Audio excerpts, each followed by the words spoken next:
misconception is higher education brings higher paying jobs. That misconception is about to am I considering change. additional education?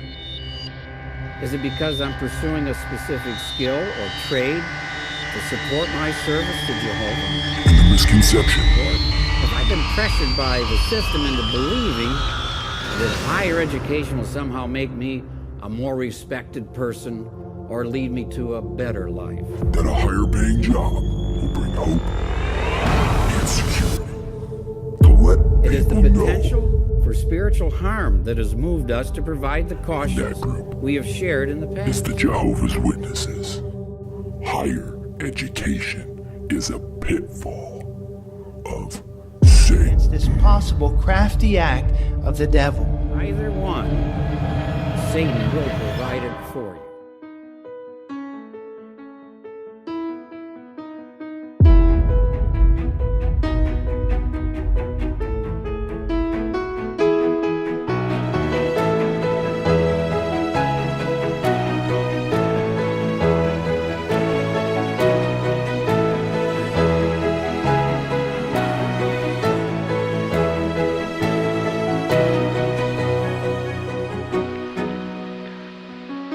This story begins on page 174, chapter 22, of Questions Young People Ask, Answers That Work.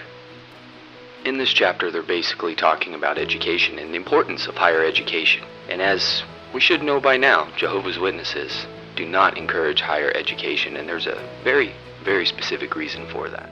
So I'm going to read from their publication so you can hear in their own words what they think about higher education and what they tell their followers to tell their children about higher education. Glamorous, exciting, and lucrative. That is the way the movies, TV, and books often portray secular careers.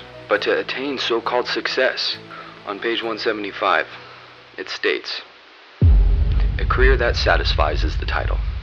The prime obligation for Christians today is to preach the kingdom message, and youths who take seriously their obligation before God feel compelled to have as full a share in this work as possible, even if they are not naturally inclined toward preaching. Instead of pursuing full-time secular jobs, thousands have chosen to serve as full-time pioneer evangelizers, others as foreign missionaries, or at branch offices of the Watchtower Society. Most pioneer ministers support themselves with part-time work, but what if later on you need to support a family? Surely one would never regret devoting one's youthful years to God's service. Would it not make sense for a youth first to obtain a university degree and perhaps pursue the ministry later? Is a university degree always worth the huge commitment of time and money it demands? While statistics indicate that university graduates earn higher salaries and suffer less unemployment than high school graduates, the book, Planning Your College Education, written by the Jehovah's Witnesses, reminds us that these statistics are mere averages. Only a minority of university graduates actually receive sky-high salaries. The rest are paid wages that are far more down to earth. Besides, the high income attributed to university graduates may also result from such factors as unusual abilities, motivation, area opportunities for employment, special talents, not simply the amount of their education. A university degree no longer guarantees success in the job market. A university degree may or may not improve your employment prospects. But one fact is indisputable. The time left is reduced. For all its presumed benefits, would 4 years or more in a university be the best use of that remaining time? Would a university education steer you toward or away from your spiritual goals? Remember, a high income is not a Christian priority. Yet, a survey of the U.S. University Administrations described today's students as career-orientated, concerned with material success, concerned with self. Universities may no longer have the righteous scenes of the 1960s, but a decrease in university bedlam hardly means the campus environment is wholesome. Students still have almost unlimited freedom in personal and social matters. Drugs and alcohol are used freely and promiscuity is the rule, not the exception. If this is true of universities in your land, might living there thwart your efforts to remain morally clean? In view of the facts, many Christian youths have decided against a university education. Many have found that the training offered in congregations of Jehovah's Witnesses, the weekly theocratic ministry school in particular, has given them a real edge in finding employment. Though not passing a university degree, such youths learn to be poised, adept, and expressing themselves, and quite capable of handling responsibility.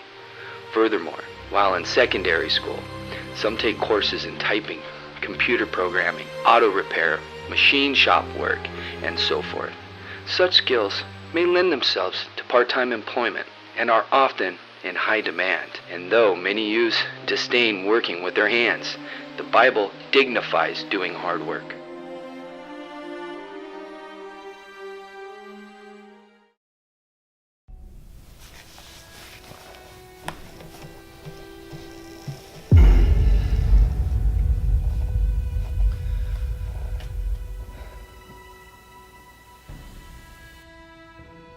After reading through this chapter, I just really want to explain to you the gravity of what's being said inside this publication.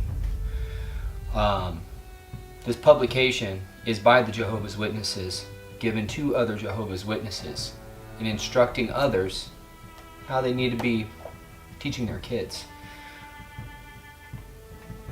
Well, the Jehovah's Witnesses, as of right now, they have over $5 billion in real estate around the world.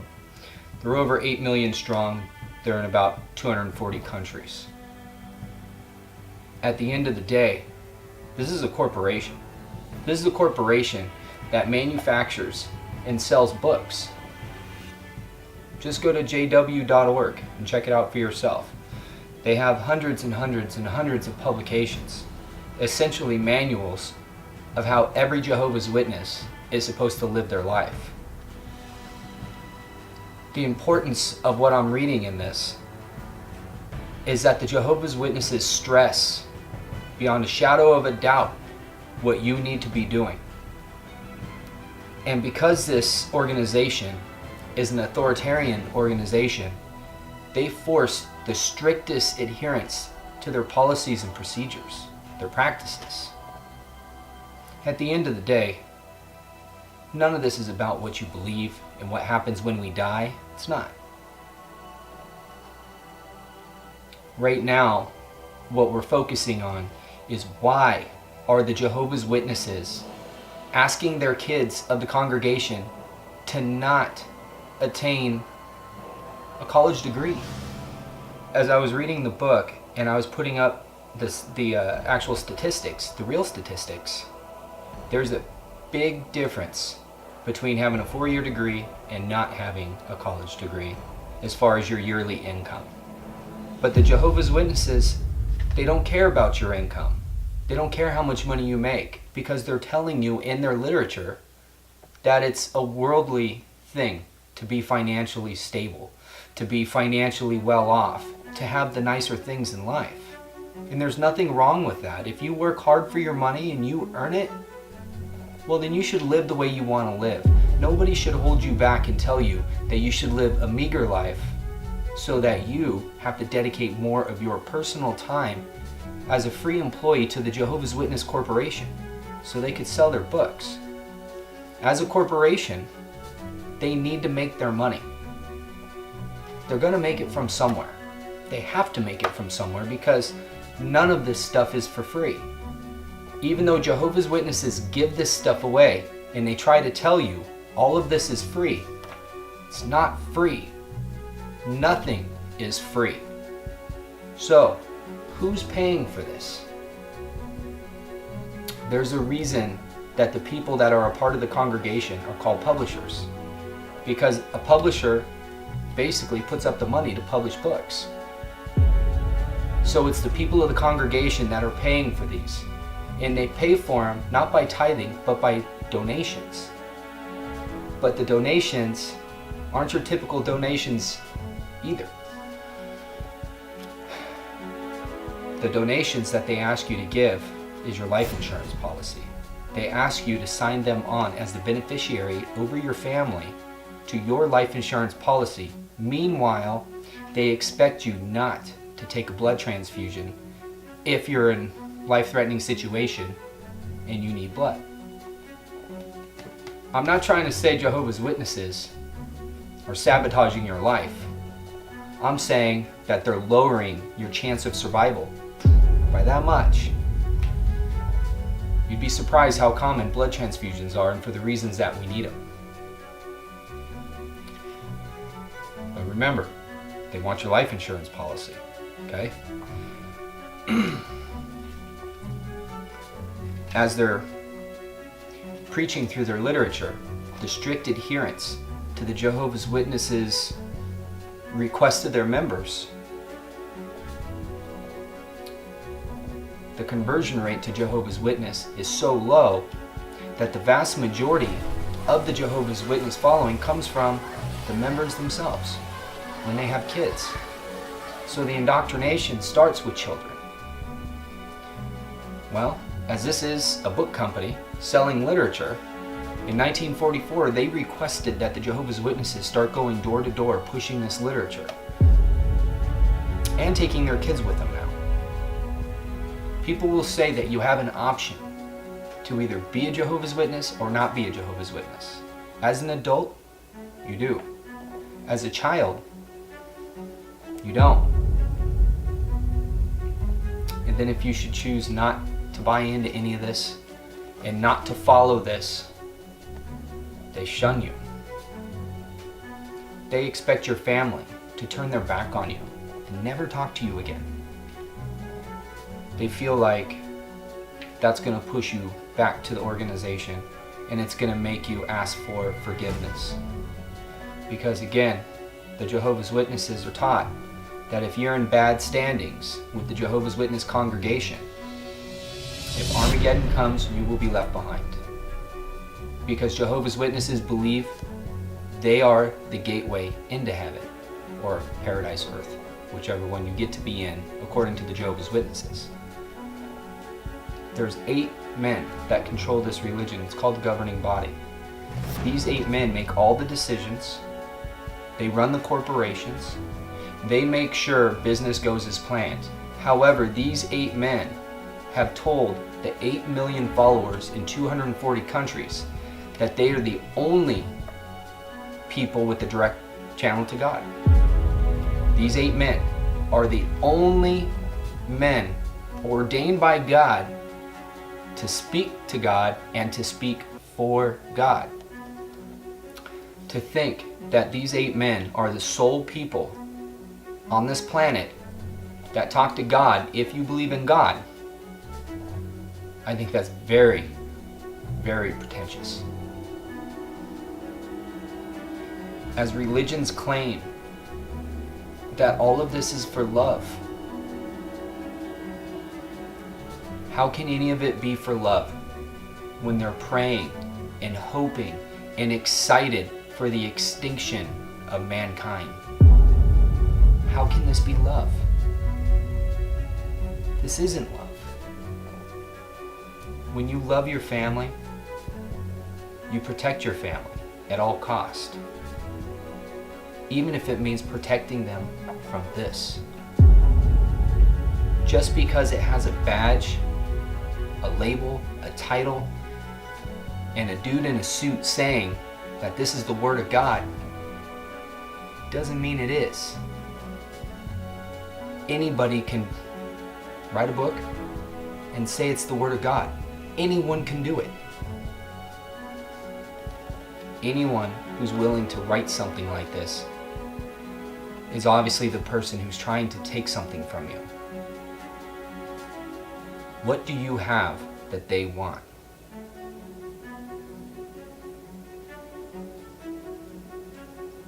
Money. That's it. When you read through this stuff, you can see the direction perfectly clear. There shouldn't be any question on what's happening. But it seems to be the one thing that keeps people from recognizing what's happening to them. It's their sales pitch to what happens when we die. There's a problem with that. That's a promise. That's a product that they're selling, that they never have to provide an actual product for. What a racket. What a gimmick. To sell an imaginary idea. Someone else's idea. Instead of you believing in your own mind what happens when we die, you're buying someone else's idea of what happens when we die. What makes these people more special than you? Think about it. Nothing. It's a human being who's writing this, who says they have a channel to God. Guess what? You can have a channel to God. Just say it. Proclaim it. It's all you have to do, apparently.